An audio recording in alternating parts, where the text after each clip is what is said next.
सबसे ज्यादा सम्मान उनका होता है जिनके पास खूब सारा पैसा है। पैसे वाले लोग अपने आप को कहीं भी स्ट्रगल कर सकते हैं, कहीं भी अपने जीवन को अच्छे से गुजार सकते हैं। और भारत में एक तबका ऐसा भी है जिसके पास ना तो पैसा है, ना जमीन जायदाद है, ना रोजगार है और ना ही उनका कहीं सम्मान होता। वो तबका है हमारा खुद का तबका, वो दलित समाज के लोग हैं।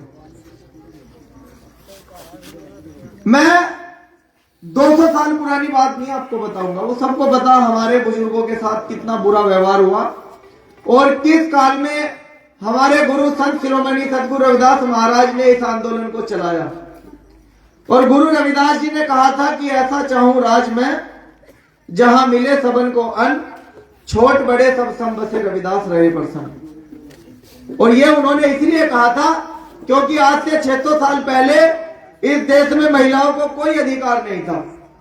वो महिला किसी भी जाति की या किसी भी धर्म की थी, वो सब महिलाएं गुलाम थी। आज आप यहां बैठ के हमारी बात सुनने को आई, इस तरह का कोई अधिकार नहीं था। अच्छे कपड़े पहनना, अच्छा श्रृंगार करना, अपनी बात रख देना घर में, कोई अधिकार महिलाओं को नहीं था।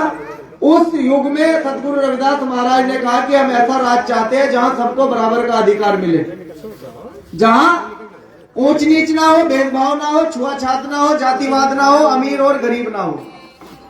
अगर कोई पैसे वाला अमीर है तो वो गरीब की मदद करे, गरीब का मजाक ना बनाए, गरीब को लूटने खतोड़ने का काम ना करे। कोई किसी की जाति के नाम पर उसको गाली ना दे, मारा पीटे ना। एक ऐसा राज सदगुरु रविदास महाराज चाहते थे, बेगमपुरा राज। और वो बेगमपुरा राज बनाने के लिए हमारे लाखों लोगों ने अपनी कुर्बानियां दी, हजारों लोगों ने जेलें काटी और तब जाकर के लास्ट में डॉक्टर बाबा साहब अम्बेडकर ने अपने 4 बच्चों की कुर्बानियां देकर के इस देश का संविधान लिखा और संविधान में सदगुरु रविदास महाराज का सपना पूरा किया, बेगमपुरा राज स्थापित किया। जब से इस देश का संविधान बना तब से महिलाओं को अधिकार मिले। महिलाएं प्रधान से प्रधानमंत्री तक बनने लगी, महिलाएं मोटरसाइकिल से हवाई जहाज तक चलाने लगी, महिलाएं चपरासी से डीएम, कलेक्टर, जज सब कुछ बनने लगी। और गरीब समाज के लोग जिनकी परछाई से भी वो लोग दूर भागते थे, जिन्होंने ये नियम कानून बनाए थे, वो गरीब समाज के लोग भी इज्जत की जिंदगी जीने लगे, अपने बच्चों को मेहनत की रोटी कमा करके खिलाने लगे। ये डॉक्टर बाबा साहब अम्बेडकर की देन है और सदगुरु रविदास महाराज का सपना है जिसे बाबा साहब अम्बेडकर ने पूरा किया। हमें मंदिर में जाने की इजाजत नहीं, हमें पढ़ने लिखने की इजाजत नहीं थी, हमें धन इकट्ठा करने की इजाजत नहीं थी, हमारी महिलाओं को, हमारे समाज की महिलाओं को तन ढकने की इजाजत नहीं थी। और तन जिस महिला को ढकना था तो वो कर देती थी, टैक्स देना पड़ता था। ऐसे ऐसे कानून इस देश में थे और बाबा साहब अम्बेडकर ने एक झटके में सारे कानून मिटा करके एक नया कानून बनाया जिसका नाम है संविधान। और उसी संविधान को मिटाने के लिए तरह तरह की ताकतें, कभी आरएसएस, कभी कांग्रेस, कभी बीजेपी, ये तमाम ताकतें उसी संविधान को मिटाना चाहती है।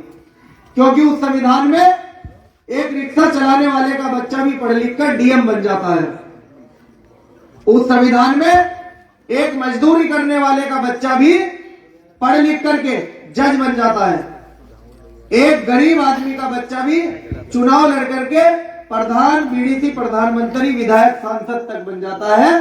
इसलिए उस संविधान को खत्म करना चाहते हैं कि पैसे वालों के पास सब कुछ रहना चाहिए। क्या गरीब आदमी का कोई सपना नहीं है? क्या गरीब के बच्चे डॉक्टर नहीं बन सकते? अभी तो एक भाई बहुत नाराज थे, चंद्रशेखर ने क्या कर दिया हमारे लिए। चंद्रशेखर जब से सांसद बना उसने क्या दे दिया हमें, और क्या दे देगा सांसद भाई हमें? एक सांसद हमें कुछ नहीं दे सकता। आपको पूरा मौका मिलेगा माइक पर बोलने का, लेकिन अभी डिस्टर्ब ना करियो। और अगर ज्यादा डिस्टर्ब करना तो घर चले जाओ, तुमसे मुझे कुछ नहीं लेना और मुझे तुम्हें कुछ देना भी नहीं। मैं तो तुम्हारे बच्चों के लिए आया क्योंकि तुम्हारी तो जिंदगी पूरी होली, दारू पी कर मर जाओगे, इसके अलावा कुछ नहीं पता। तुम्हारे बच्चे पढ़ लिख के कुछ बन जाए, डॉक्टर, इंजीनियर बन जाए, इसलिए मेरे जैसे आदमी को आना पड़ा। मुझे कोई मतलब नहीं है किसी से, मुझे अपने बच्चों से मतलब है। तो अगर आप शांति से बैठोगे तो मेरी बात समझ में आएगी। वरना भाई से घर छोड़ियो। ठीक है, इनके जैसे लोगों ने समाज का नुकसान कर दिया बहुत।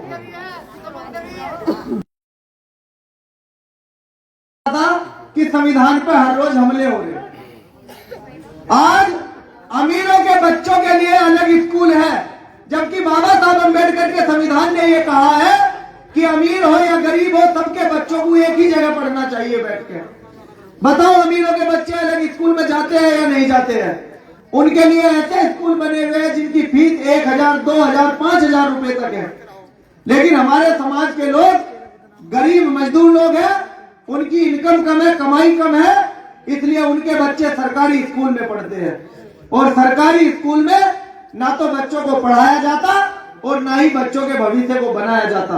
वहां सिर्फ हमारे बच्चों के भविष्य को बिगाड़ा जा रहा है, हमारे बच्चे को भिखारी बना करके दलिया और भात खिलाया जा रहा है। आपको ये बात समझनी चाहिए। हम चंद्रशेखर आजाद की तरफ से आए तो चंद्रशेखर आजाद ये चाहते हैं कि जिस स्कूल में विधायक और सांसद के बच्चे पढ़ते हैं, उसी स्कूल में गरीब का भी बच्चा पढ़े और उसकी कोई फीस ना लगे। पढ़ाई फ्री होनी चाहिए। पढ़ाई पर सबका अधिकार है, अमीरों का अधिकार नहीं है। इसी सपने को लेकर के हम गांव गांव घूमते हैं कि हमारे बच्चे ना तो डॉक्टर बन पाते। आज आप नगीना जाओ, नगीना में जितने भी बड़े अस्पताल है सारे उन्हीं लोगों के हैं जिन लोगों ने हमारे अधिकार छीन कर रखे। आप किसी भी थाने कचहरी में चले जाओ, सारे जज, सारे एसपी, सारे डीएम उन्हीं के लोग बैठे हुए जो लोग हमें अधिकार देना नहीं चाहते, जो हमारी परछाई से दूर भागते थे। आज सारी ताकत, सारी पावर उनके हाथ में है। और ये पावर आई कहां से? आज के समय में बाबा साहब अम्बेडकर के दिए हुए वोट की बदौलत सारी ताकत मिलती है। अगर आप अपना वोट सही जगह इस्तेमाल करोगे तो आपकी ताकत बनेगी। आज किसी भी थाने में, बिजनौर जिले के नहीं, पूरे भारत देश में अन्यायकर्ता लोग जो हमारी बहन बेटियों पर गंदी निगाह रखते थे, जो हमारे भाइयों को मारते पीटते थे, जो हमारे लोगों का अपमान करते थे, वो चाहे देश में कहीं भी हो, उनको ये डर रहता है कि अगर गरीबों को सताओगे, अगर चमारों के ऊपर अन्याय करोगे तो चंद्रशेखर आजाद और उसकी भीम आर्मी आ जाएगी। वो डरते हैं भीम आर्मी से। वो तमाम लोग चाहते हैं कि चंद्रशेखर आजाद की हत्या हो जाए। वो तमाम लोग चाहते हैं कि भीम आर्मी बंद हो जाए। इतना विरोध भीम आर्मी का वो लोग करते हैं क्योंकि उन्हें पता है कि वो हमारी बहन बेटी को जब गलत नजर से देखेंगे, भीम आर्मी के लोग उनका रास्ता रोकेंगे, तो हमारे काम को बढ़ाने में हमारा साथ दो। बहुत हुआ, हमारे समाज ने बहुत सारे नेताओं की टांग खींच के उसे भी अपनी तरह गड्ढे में गिर दिया। एक बार हाथ पकड़कर आगे खींचो, जिस दिन आपका नेता आपके हाथ पकड़ने से आगे बढ़ गया और सत्ता उसके हाथ में आ गई, तो फिर आपके बच्चों को पढ़ने के लिए पैसे देने की जरूरत नहीं पड़ेगी। इनके लिए अच्छे और बेहतर स्कूल, जो इंग्लिश मीडियम से भी अच्छे हो, प्राइवेट स्कूल से बेहतर स्कूल सरकारी को बनाएंगे और सारे बच्चों को अच्छी शिक्षा देंगे। प्राइवेट अस्पतालों में गरीबों को लूटा जाता है। हजारों रुपए के टेस्ट करा लिए जाते हैं और कोई एडमिट हो जाओ 20-30 हजार रुपए से कम बिल किसी अस्पताल का नहीं बनता। ना डॉक्टर हमारे समाज के हैं, ना अस्पताल हमारे समाज के हैं। वो जो लोग हमारी परछाई से दूर भागते थे, जो हमें अछूत कहते थे, उन्हीं लोगों ने अस्पताल बनाए, वही लोग डॉक्टर हैं। और डॉक्टर बनकर के वो हमारे पैसे को इतने प्यार से अपनी तिजोरियों में भरने में लगे हुए हैं। हम चाहते हैं कि उनकी तिजोरियों में हमारा पैसा ना जा करके इस देश में, इस जिले में, इस ब्लॉक में, इस विधानसभा में जितने भी सरकारी अस्पताल बने हुए हैं, उन्हीं सारे सरकारी अस्पतालों में अच्छी अच्छी टेस्ट की मशीनें आ जाए, जांच की मशीनें आ जाए, अच्छे अच्छे डॉक्टर आ जाए, हर बीमारी का डॉक्टर हो, हर बीमारी की दवाई हो और हर बीमारी के लिए अलग अलग वार्ड बने हो, कमरे बने हो, वेंटिलेटर की सुविधा हो, आईसीयू की सुविधा हो, ताकि गरीबों को प्राइवेट अस्पताल में लूटना ना पड़े, कर्ज लेकर अपना इलाज ना कराना पड़े। हम सरकारी अस्पतालों को प्राइवेट अस्पताल से इतना बेहतर बनाएंगे कि प्राइवेट अस्पताल के डॉक्टर की जब तबीयत खराब होगी तो वो सरकारी अस्पताल में अपना इलाज कराएगा, अपने प्राइवेट अस्पताल में नहीं कराएगा। इस सपने को लेकर के हम आगे बढ़ रहे हैं और इस सपने को बढ़ाने के लिए आप सबको हमारा साथ देना पड़ेगा। यह सपना तभी पूरा हो सकता है जब आप इकट्ठा हो जाओगे। आपने देखा, लोग तो आपको बहकाने आते हैं, आपको बहला फुसलाकर गुमराह करने आते हैं। चंद्रशेखर आजाद का झंडा जब नगीना लोकसभा के चमार समाज के लोगों ने उठाया, तब उनके साथ मुसलमान भी जुड़े, वाल्मीकि जुड़े, सैनी जुड़े, जाट जुड़े और कई जाति धर्म के लोगों ने चंद्रशेखर आजाद को वोट दिया, क्योंकि सब जानते थे कि जहां 80 समाज के लोग वोट देंगे वही जीतेगा, और जीतने वाले के साथ दुनिया खड़ी हो, हारने वाले के साथ कोई खड़ा नहीं होता। और आगे भी आपसे हमारा यही निवेदन है कि आप अपनी जिंदगी जैसे भी जी हो आपने, मैं ये नहीं कहता कि आपने अपनी जिंदगी बहुत खराब जी, आपके अनुसार आपका जीवन बहुत बेहतर गुजरा, लेकिन आज के समय में मेरे अनुसार आपका जीवन अच्छा नहीं गुजरा, और मेरे अनुसार मेरा जीवन बेहतर गुजर रहा है, लेकिन मेरे इन बच्चों के अनुसार मेरा जीवन बेहतर नहीं है, क्योंकि महंगाई बढ़ती जा रही है, बढ़ती जा रही है, और आपकी कमाई घटती जा रही है। अगर बेटी की शादी भी करनी होती है ना, तो 4 रिश्तेदारों से पैसे उधार मांगने पड़ते हैं। बताओ मांगते हो या नहीं मांगते हो? एक बच्चे को अगर डॉक्टर की पढ़ाई करानी हो तो अमीरों के 1 करोड़ रुपए लगते हैं, और हमारे 10 लाख रुपए लगते हैं, लेकिन हमारे पास तो वो 10 लाख रुपए भी नहीं है। हम कैसे डॉक्टर बना देंगे अपने बच्चों को? इन बच्चों को जिन्हें यूं ही नहीं पता कि हमें बनना क्या है, हम क्यों इस दुनिया में पैदा हुए, और पैदा होकर के हम अपने माँ बाप को कैसे सुख सुविधा का जीवन दे सकते हैं, इन बच्चों को कुछ नहीं पता। आप बताओगे, आप जागरूक बनो और अपने बच्चों के मन में एक सपना सजाओ। बच्चों को बताओ कि आप ये अधिकारी बनो, आप वो अधिकारी बनो, आप इंजीनियर बनो या डॉक्टर बनो, आप अपना खुद का बिजनेस करो। जब तक आप अपने बच्चों के दिमाग में ये बात नहीं डालोगे, तब तक आपके बच्चे आप ही की तरह मजदूर बनते रहेंगे। और मेरे जैसे हजारों नौजवान, भाई चंद्रशेखर आजाद जैसे हजारों नौजवान पैदल चल चलकर अपनी जान गंवा देंगे, लेकिन समाज का भला नहीं होगा, क्योंकि बाबा साहब अम्बेडकर ने जिस किताब में हमें ये अधिकार दिए, आज वो किताब उन्हीं लोगों के कब्जे में है जिन लोगों ने हमसे अधिकार छीन कर रखे। कहीं भी अखबार पढ़ो है, तुम्हें समझ नहीं आ रहा क्या?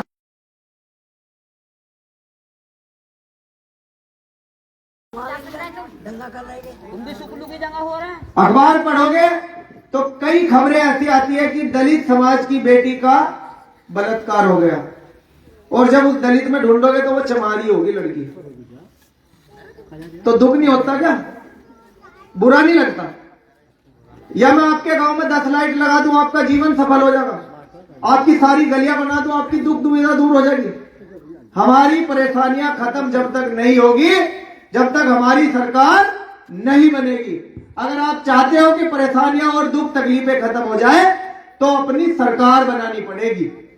और अपनी सरकार बनाने के लिए जैसे आपने लोकसभा में चंद्रशेखर आजाद का झंडा उठाया, चंद्रशेखर आजाद के जयकारे लगाए, और चंद्रशेखर आजाद को 1-1 रुपया अपनी कमाई से देकर के मदद की, ऐसे ही आपको आने वाले चुनाव में भी भाई चंद्रशेखर आजाद के साथ तन मन धन से खड़ा होना पड़ेगा, तब जाकर के आपकी खुद की सरकार बनेगी। और उस सरकार में बनने के बाद आपके बच्चों को शिक्षा मिलेगी, नौजवानों को रोजगार मिलेंगे, महिलाओं को सुरक्षा और सम्मान मिलेगा, बुजुर्गों का सम्मान होगा, अच्छे अस्पताल होंगे, सारी सुविधाएं आपके पास होगी। जिन सुविधाओं को आप आज खरीदना चाहते हैं वो फ्री में मिलेगी आपको, और आपके घर की उन्नति होगी, आपके घर मकान भी दूसरों की तरह अच्छे बनेंगे। आपके महापुरुषों का कोई अपमान नहीं करेगा, कोई रविदास जी का झंडा निकालने के लिए आपको रोकेगा नहीं, कोई डॉक्टर अम्बेडकर की जयंती मनाने के लिए आपको रोकेगा नहीं। बस आपको मजबूत होकर के अपने दिमाग में एक बात बिठानी है कि हमारा जीवन यही खत्म हुआ, अब आगे का जीवन अपने बच्चों के लिए हमें मेहनत करनी है। कहने के लिए मेरे पास बहुत सारी बातें हैं, बहुत सारी बातें हैं, और बीच बीच में आकर के मैं कोशिश करूंगा कि हर गांव में जाकर के समाज के बीच में समाज को समझाए। मेरी बहनों, हमें उम्मीद सिर्फ आपसे है। आपके नौजवान भाई मेरी उम्र के यहां भी जय भीम के नारे लगाते होंगे, और जय भीम का नारा लगाने का मतलब डॉक्टर अंबेडकर का नाम लेना नहीं है। जय भीम का मतलब है गरीब मजलूम की ताकत बनना। जय भीम का मतलब है अन्याय के खिलाफ खड़ा होना। जय भीम का मतलब है बहन बेटियों की रक्षा करना, इनकी इज्जत आबरू बचाना। जय भीम का मतलब है अगर कोई आपके ऊपर अन्याय करता है, लाठी मारता है, उसकी लाठी तोड़ दो, ये जय भीम का मतलब है। जय भीम का मतलब बाबा साहब नहीं है। चंद्रशेखर आजाद के ऊपर 4 गोलियां चली। क्या आपने कभी सुना कि मोदी के ऊपर गोली चली? अखिलेश यादव के ऊपर गोली चली, योगी के ऊपर चली हो, किसी नेता के, किसी विधायक के ऊपर गोली नहीं चलती। चंद्रशेखर आजाद गरीबों की लड़ाई को लड़ते हैं, क्योंकि हमारी बहन बेटियों को सब ऐसा समझते हैं कि चिंगम खाई और फेंक दी, दूध में से मक्खी निकाला और फेंक दिया। और जब हमारी बहन बेटियों पर कोई गलत नजर रखता है तो चंद्रशेखर आजाद उसके हलक में हाथ देकर के उसको सजा दिलाने का काम करता है। इसलिए चंद्रशेखर आजाद को जान से मारने की कोशिश की गई। ये तो आप सबका आशीर्वाद था, लाखों माताओं का, बहनों का, बुजुर्गों का, नौजवान साथियों का आशीर्वाद और दुआएं उनके काम आई कि 4 गोली चली, 1 गोली उनको लगी, फिर भी उनकी जान बच गई। और जान बचने के बाद आप सबके आशीर्वाद से वो नगीना में सांसद भी बने, और सांसद बनने के बाद वो इस प्रदेश के मुख्यमंत्री भी बनेंगे। फिर आपको किसी के सामने हाथ फैलाने की जरूरत नहीं पड़ेगी, आपको फिर राशन कार्ड की भी जरूरत नहीं पड़ेगी। आज दूसरी सरकारें आयुष्मान कार्ड बना करके आपको लूट रही है, आपको इसका पता नहीं कितना बड़ा घोटाला है। आयुष्मान कार्ड में 5 लाख रुपए का बीमा फ्री है। मैं 2 शब्दों में आपको समझाता हूं, मेरी माताओं बहनों आपको भी समझना चाहिए, नौजवान भाइयों आपको भी। विधायक और सांसद के बच्चे पढ़ने लिखने के बाद डॉक्टर बने और उनके बाप ने विधायक और सांसदी में मंत्री बनकर के जो पैसा जनता का लूटा, उस पैसे से अस्पताल बना दिया। उन अस्पतालों में अपने बच्चों को डॉक्टर बना करके भेजा और वो गरीब लोगों से पैसे लूटने लगे। फिर उन्होंने देखा कि सरकार के खाते में बहुत पैसा है, वो पैसा कैसे लिया जाए। अगर सरकार मुझे 5 लाख रुपए देगी तो पहले उसका हिसाब मांगेगी, रखेगी ना कि क्यों दिए 5 लाख रुपए। लेकिन अमीरों ने इतनी बड़ी साजिश रची कि गरीबों को कुछ नहीं पता, इनका बना दो बेवकूफ, इनका इलाज के लिए 5 लाख रुपए का बीमा कर दो, ताकि वो 5 लाख रुपए सरकारी खाते में से सीधे डॉक्टर के खाते में चले जाए, इनका इलाज हो जाएगा। अपने बच्चों को अमीर बनाने के लिए अमीरों ने आयुष्मान कार्ड की योजना चलाई। होना यह था कि इन पैसों से, इन लाखों करोड़ों रुपयों से सरकारी मशीनें खरीदते, डॉक्टरों की ओर भर्ती करते, अच्छी दवाइयां लाते और अच्छे अस्पताल बना करके सरकारी अस्पतालों में गरीबों का इलाज आने वाले 200 साल तक फ्री करते। लेकिन उन्होंने आपको भिखारी बना करके रखा, हमें भिखारी बना करके रखा और अपनी जेबें भर ली। सरकारी गल्ले का सारा पैसा आपके माध्यम से वो अपने बच्चों की जेबों में भर रहे हैं। मेरे भाइयों और बहनों, इस बात को सोच कर देखना। वो चाहते तो सरकारी अस्पताल अच्छे बना सकते थे, वो चाहते तो सरकारी स्कूल अच्छे बनाते, लेकिन उन्होंने प्राइवेट अस्पताल और प्राइवेट स्कूलों को बढ़ावा दिया और स्कॉलरशिप के नाम पर, आयुष्मान योजना के नाम पर, राशन डीलिंग के नाम पर हमारे लोगों को लूटने खसोटने का काम किया, ताकि हम मांगते रह जाए। अब हमें मांगना नहीं है, अब हमें छीनना है। कि फूल वही चुन पाते हैं जो कांटों से टकराते हैं, और अधिकार मांगने से नहीं मिलते, अधिकार तो छीने जाते हैं। जब यहां कोई मामला होता है, थाने में कोई मामला हो जाए, हमारी बहन बेटी के साथ गलत हो जाए, तो हमारे भाई के साथ मारपीट हो जाए, पुलिस सुनवाई नहीं करती। जब तक आप खड़े रहोगे कि सर मुकदमा लिख दो, तो लिखेंगे नहीं, आपको गालियां देंगे पुलिस वाले। लेकिन जब आप भीम आर्मी के भाइयों को बुलाओगे, अपने बच्चों को बुलाओगे, तो पुलिस को डरना पड़ेगा, मुकदमा लिखना पड़ेगा और गिरफ्तारी भी करनी पड़ेगी। इसलिए अधिकार मांगने से नहीं मिलेंगे, छीनने पड़ेंगे। अब अधिकार छीनने के लिए लाठी डंडे नहीं चलाने, सिर्फ अपने वोट का सही इस्तेमाल करना। आपने नगीना में करके देख लिया। आज तक आपने पहले भी वोट दिया, यशवीर सिंह भी सांसद बने और यशवंत सिंह भी सांसद बने। 10 साल ये सांसद रहे, लेकिन किसी ने भी यूं नहीं कहा कि नगीना की जनता महान है। चंद्रशेखर आजाद जब भी संसद में बोलते हैं या न्यूज पे बोलते हैं, उनके मुंह से यही निकलता है कि मैं सबसे पहले धन्यवाद करता हूं नगीना की उस महान जनता का, जिसने मुझे चुन करके यहां भेजा, ताकि मैं उनकी लड़ाई को और मजबूती से लड़ सकूं। यार सड़क तो प्रधान भी बना देगा, सड़क तो बीडीसी भी बना देगा, सड़क तो जिला पंचायत भी बना देगा, सड़क तो पीडब्ल्यूडी से भी बनेगी, सड़क तो प्रधानमंत्री योजना से भी बनेगी। बैठो बैठो एक मिनट, मुख्यमंत्री योजना से भी बनेगी। लेकिन ये लोग हमारे अधिकारों को बचाने की लड़ाई नहीं लड़ सकते। ये लोग हमारे अधिकारों पर वार होते देख सकते हैं। और चंद्रशेखर आजाद को आपने इसलिए जिताया है कि वो संविधान को बचाने की लड़ाई लड़ सके, वो हमारे बच्चों के भविष्य की लड़ाई को लड़ सके, वो हमारी बहन बेटियों की सुरक्षा के लिए लड़ सके। परेशानी सिर्फ तुगमापुर गांव की नहीं है, परेशानी पूरे भारत देश में हजारों गांव की है, लाखों करोड़ों लोगों की है, लाखों करोड़ों बहनों की परेशानी है, जिस परेशानी को खत्म करने के लिए ये तमाम लोग यहां बैठे हैं।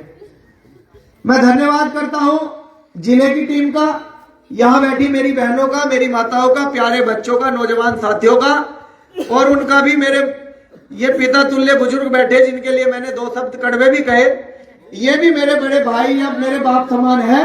मैं इनका भी पूरा सम्मान करता हूं, मैं इनका भी पूरा सम्मान करता हूं, क्योंकि मुझे पूरा भरोसा है कि आज के बाद ये अपने जीवन में बदलाव करेंगे और अपने बच्चों के लिए ये बहुत मेहनत करेंगे। मुझे पूरा भरोसा है आज करेंगे। तो इनका सबका धन्यवाद, और स्पेशल धन्यवाद जिला अध्यक्ष जी का, रोहित सागर जी का और दीपक जी का, जो इस विधानसभा में विधायक की तैयारी कर रहे हैं। आजाद समाज पार्टी से दीपक जी यहाँ चुनाव लड़ेंगे, इनकी माता जी रामेश्वरी जी विधायक थी यहाँ से।